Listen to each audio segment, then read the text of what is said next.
So students, अगर आपको English पढ़ना नहीं आता है और आप चाहते हैं कि बिल्कुल आसान तरीके से हम इंग्लिश पढ़ना सीख जाए, तो इस वीडियो में हम आपको बिल्कुल आसान तरीके से ही इंग्लिश पढ़ना सिखाए हैं। इस वीडियो में हम आपको एक एक वर्ड का मीनिंग बताएंगे, जिससे आपका वोकैबुलरी कंप्लीट होगा, और एक एक वर्ड का उच्चारण भी लिखकर बताएंगे, जिसे आप देख कर भी पढ़ पाएंगे, और साथ ही साथ एक एक सेंटेंस का इंग्लिश टू हिंदी ट्रांसलेशन करेंगे। अगर आपको इंग्लिश से हिंदी करने नहीं आता है, वो भी आप इस वीडियो में कर पाएंगे।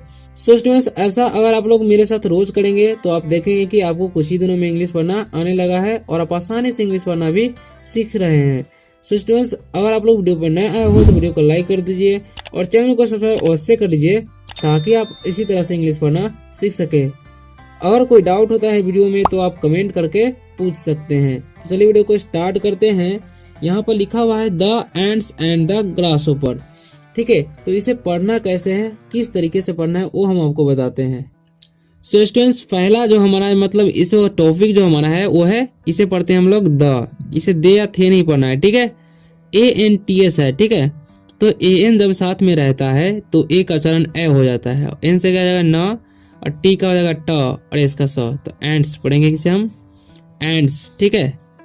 एंड एन है तो इसका उच्चारण ए हो जाएगा, एन का न और डी का ड, तो एंड पढ़ेंगे। अब इसे द ही पढ़ते हैं, और इसे ग्रास ओपर, ठीक है। तो इसे तोड़ तोड़ को पढ़ना है, ठीक है। GRASS से क्या हो जाएगा, ग्रास, ठीक है, ओपर, ठीक है, ग्रास ओपर, ग्रास ओपर, ठीक है, ग्रास ओपर, ठीक है, ग्रास ओपर पढ़ लेंगे। अब उसी तरीके से इसका हम मीनिंग जान लेंगे, ठीक है। द मतलब क्या होता है, द का कोई मीनिंग ही नहीं होता है। एंड से मतलब होता है चींटियां, ठीक है, क्योंकि ये जो है फुल फॉर्म में है, ठीक है। एंड मतलब होता है और, द का कोई मीनिंग नहीं होगा। ग्रास ऊपर मतलब होता है टिड्डा, ठीक है। एक कीड़े का नाम है टिड्डा, जो कि हरा रंग का होता है, ठीक है।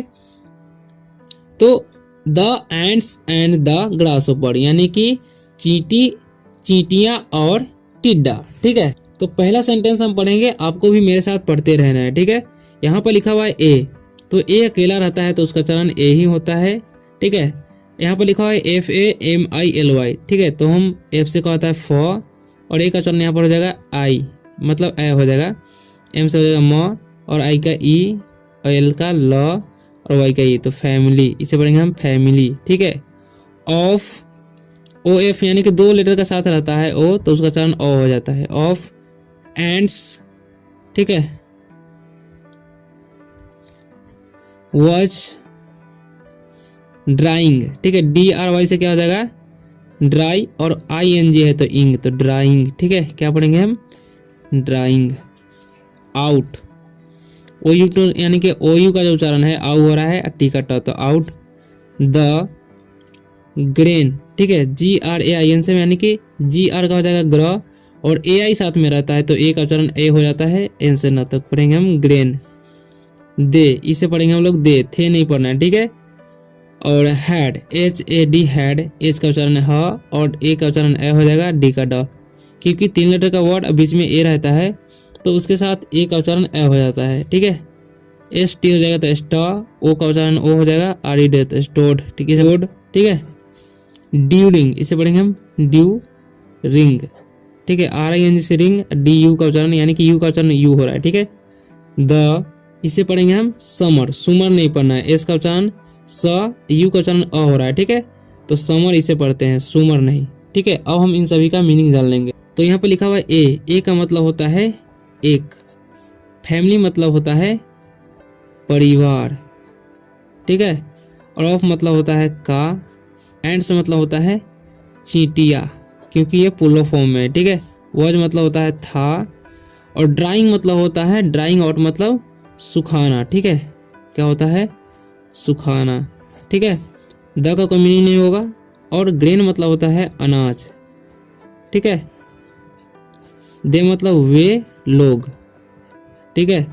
हैड मतलब था समझेंगे, और स्टोर मतलब होता है इकट्ठा, ठीक है, इकट्ठा करना, ठीक है। ड्यूरिंग मतलब होता है के दौरान, ठीक है। द का कोई मीनिंग नहीं होगा। और समर मतलब होता है गर्मी, ओके। अब हम इसका इंग्लिश टू हिंदी ट्रांसलेशन करेंगे, ठीक है। A family of ends was drawing out the grain, ठीक है, यानी कि एक चींटियों का फैमिली यानी कि परिवार अनाज सुखा रहे थे, ठीक है। They had stored during the summer, ठीक है, यानी कि वे लोग गर्मी के दौरान इकट्ठा किए थे वो वाले अनाज, ठीक है। लिखा हुआ है ए, इसे पढ़ते हैं हम लोग ए। हंगरी, इसे हुंगरी नहीं पढ़ना, हंगरी पढ़ना, यू का उच्चारण और हो रहा है, ठीक है। तो हंगरी। ग्रास ओपर, ठीक है, ग्रास ओपर। कम्स, इसे पढ़ते हैं हम कम्स, कोम्स नहीं पढ़ना है, ठीक है।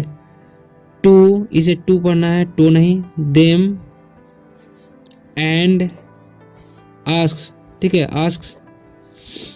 फोर, सोम नहीं पढ़ना है, इसे पढ़ते हैं हम लोग सम, ओ का उच्चारण अ हो रहा है, ठीक है, ई का कोई उच्चारण नहीं हो रहा है, ठीक है। इसे पढ़ते हैं हम लोग फूड, एफ से फ और डबल ओ का दीर्घ हो जाएगा, डी से ड, तो इसे पढ़ेंगे हम फूड। अब हम सभी का मीनिंग जान लेंगे। ए मतलब होता है एक, हंगरी मतलब होता है भूखा, ग्रास ऊपर मतलब टिड्डा, ठीक है। कम्स मतलब होता है आना होता है, ठीक है। और टू देम मतलब उनको, उनके। एंड मतलब और। आस्क मतलब पूछना होता है, ठीक है। फॉर मतलब के लिए, ठीक है। सम मतलब कुछ। फूड मतलब भोजन, ओके। अब हम इसका इंग्लिश टू हिंदी ट्रांसलेशन करेंगे। देखिए, ए hungry grasshopper comes to them, यानी कि एक भूखा टिड्डा उनके पास आया, ठीक है। एंड और आस्क्स फॉर सम फूड, और कुछ भोजन के लिए उनसे पूछा, ठीक है, यानी कि कुछ भोजन के लिए पूछा। दे आस्क्ड हिम व्हाई, इसे बोलते हैं व्हाई, ठीक है। ही, इसे है नहीं पढ़ना है, ही हैड, ठीक है, यानी कि दो लेटर के साथ ई जब रहता है तो उसका उच्चारण ई ही होता है, ठीक है, लगभग, ठीक है। तो नोट, इसे नोट पढ़ेंगे, ठीक है। ओ का उच्चारण यहाँ पर ओ हो रहा है क्योंकि 3 लेटर का वर्ड है, बीच में ओ है, ठीक है। और यहाँ पर पढ़ते हैं इसे सेव्ड, ठीक है। सेव्ड एनी, एनी नहीं, इसे एनी पढ़ते हैं, ठीक है। Food for the winter, okay. अब हम सभी का मीनिंग जान लेंगे। अब देखिए, दे मतलब क्या होता है, वे लोग। आस्क मतलब पूछे, ठीक है, क्योंकि ये पुल ऑफ मतलब सेकंड वर्ब है, ठीक है। ही मतलब उसके, व्हाई मतलब क्यों, ही मतलब वह, हैड मतलब था, नॉट मतलब नहीं, सेव्ड मतलब बचाना, ठीक है, बचाना एक और रक्षा करना भी होता है, ठीक है। एनी मतलब कोई, फूड मतलब भोजन, फॉर मतलब के लिए, विंटर मतलब सर्दी, ओके। तो they asked him why he had not saved any food for the winter, यानी कि दे आस्क्ड हिम मतलब वे लोग उनसे पूछे, ठीक है। Why he had not saved any food, यानी कि वे सर्दी के लिए भोजन क्यों नहीं बचाए, वे लोग उनसे पूछे, ठीक है। द ग्रासहोपर, इसे पढ़ेंगे हम grasshopper. Said he was too busy, okay, making music, ठीक है, म्यूजिक ड्यूरिंग द समर, ठीक है। That he didn't save, Save नहीं पढ़ना है, ठीक है, एनी फूड, ओके।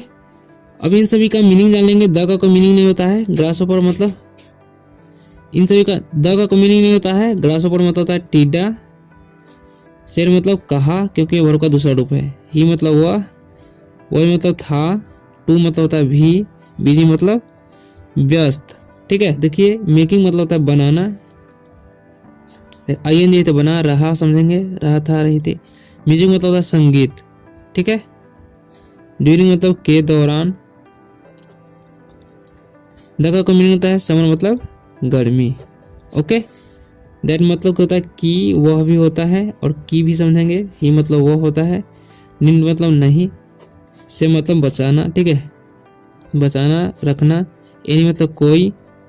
फूड मतलब भोजन, ओके। अब इन सभी का हम इंग्लिश टू हिंदी ट्रांसलेशन कर लेंगे, okay.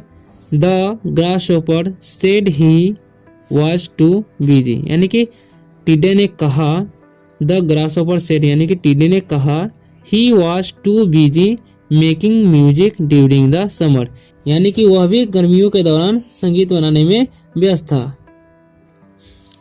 The ants had no sympathy, ठीक है, इसे पढ़ते हैं हम सिंपैथी, ठीक है, फॉर द ग्रासहोपर, ठीक है।